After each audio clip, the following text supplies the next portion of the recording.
Di sebuah desa yang indah, terdapat sebuah air terjun yang mempesona.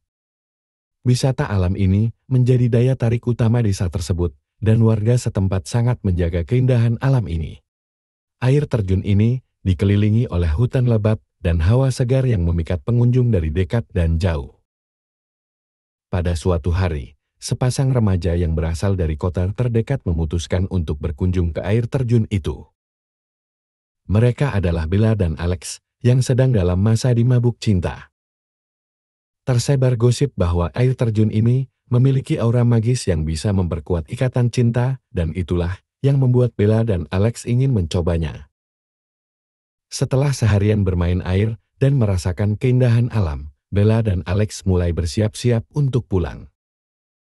Namun, cinta yang membara membuat mereka terbuai oleh nafsu. Mereka mencari tempat yang dirasa aman dan terlindungi dari mata orang. Mereka memasuki area yang ternyata dilarang, yang masih berada di kawasan air terjun itu. Di kawasan yang dimasuki, mereka menemukan sebuah pohon besar yang rindang. Tanpa banyak pertimbangan, Bella dan Alex memutuskan untuk melakukan hubungan badan di bawah pohon itu.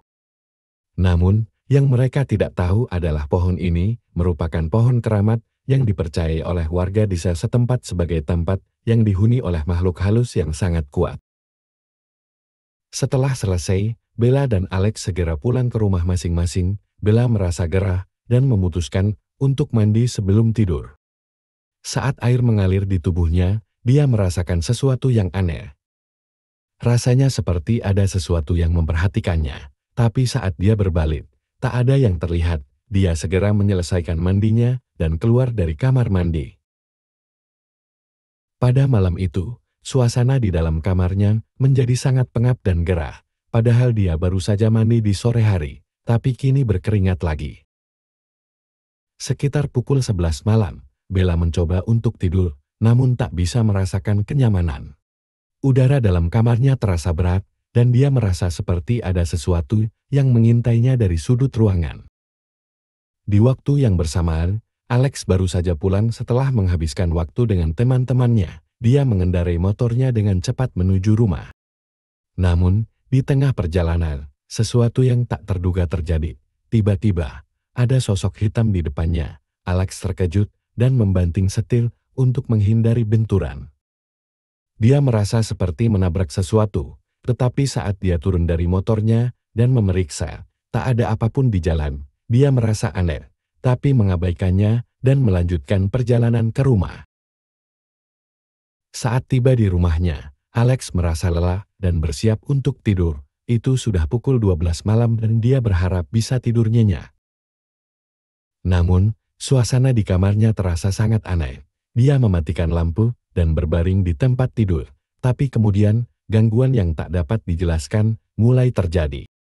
Di dalam gelap gulita kamarnya, Alex merasa ada sesuatu yang tak terlihat. Rasanya seperti ada mata yang menatapnya dari sudut kamar. Setiap kali dia berpaling, dia merasa ada bayangan di sana. Tetapi tak ada yang bisa dia lihat. Dia mencoba mengabaikan perasaan aneh ini, tetapi semakin lama semakin sulit. Saat dia mencoba tidur, dia sering merasa ada sesuatu yang bergerak di sudut kamar. Tetapi setiap kali dia menengok, tak ada yang terlihat. Di malam yang sama, saat Bella mencoba tidur, dia merasa ada sentuhan dingin dan mendengar bisikan-bisikan aneh di tengah malam. Dia mencoba untuk berpikir itu hanya imajinasinya, tetapi perasaan ketakutan semakin kuat. Pada malam berikutnya, Bella mendengar langkah-langkah ringan di dalam kamarnya. Dia membuka mata dengan perasaan takut. Dia melihat bayangan gelap yang mengambang di atas tempat tidurnya. Sosok itu semakin mendekat dan berjongkok di atas tubuh Bella seperti menekan napasnya. Bella mencoba berteriak, tetapi suaranya tidak keluar. Dia merasa sesuatu yang dingin dan tak terlihat merayap di atas tubuhnya. Dengan sekuat tenaga Bella mencoba melawan, dan akhirnya sosok hitam itu pun menghilang. Bella terbangun dan segera berlari ke kamar orang tuanya. Sementara itu, Alex juga mengalami gangguan yang semakin seram. Saat dia mencoba tidur, dia merasa ada sesuatu yang meraba-raba tubuhnya. Dia merasakan tangan dingin yang meraba tubuhnya. Setiap kali dia membuka mata, tak ada yang terlihat. tetapi dia merasakan sesuatu yang ada di dalam kamarnya. Pada suatu malam, ketika Alex sedang tertidur pulas, dia merasa ada sesuatu yang menghimpit dadanya. Dia bangun dalam keadaan panik. Alex melihat sosok hitam yang melayang di atasnya. Mata sosok itu marah dengan kebencian dan senyum yang mengerikan. Alex mencoba berteriak, tetapi tak ada suara yang keluar dari mulutnya. Akhirnya dia berlari keluar kamar, dan sosok hitam itu pun menghilang. Gangguan-gangguan semakin sering terjadi dan sangat menakutkan bagi Bella dan Alex. Mereka merasa seperti sesuatu yang jahat sedang mendekati mereka, dan mereka tidak tahu apa yang harus dilakukan.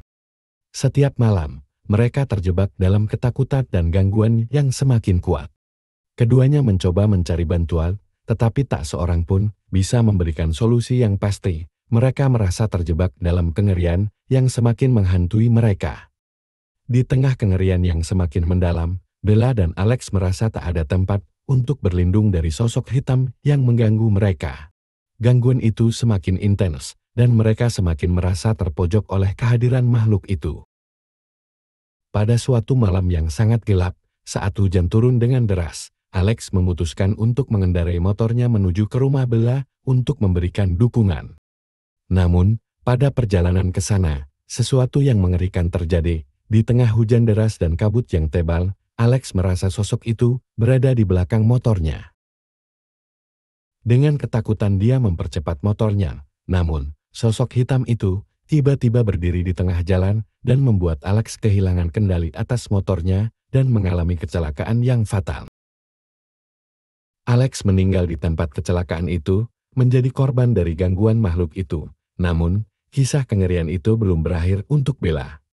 Dalam keputusasaan dan kesedihan, setelah kematian Alex, Bella semakin terganggu oleh sosok hitam itu. Gangguan yang dulu hanya ada di malam kini menyerangnya kapan saja, siang dan malam.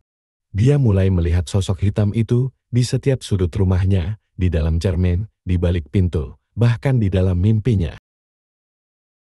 Kesehatan mental Bella semakin menurun. Dia tidak bisa tidur, tidak bisa makan, dan tidak bisa berhenti meratapi kematian Alex. Dia merasa seperti sesuatu yang gelap dan jahat telah merenggut jiwanya. Bella akhirnya ditemukan di kamarnya, duduk di sudut dengan mata yang kosong, sementara ia berbicara dengan sosok hitam yang hanya bisa dia lihat. Dia berbicara dengan suara yang tidak manusiawi, menggila oleh gangguan yang tidak bisa dia kendalikan. Akibat gangguan yang terus-menerus, akhirnya Bella menjadi tidak waras, seringkali dia mencoba bunuh diri. Pada akhirnya orang tua Bella pun memutuskan untuk mengirim Bella ke rumah sakit jiwa.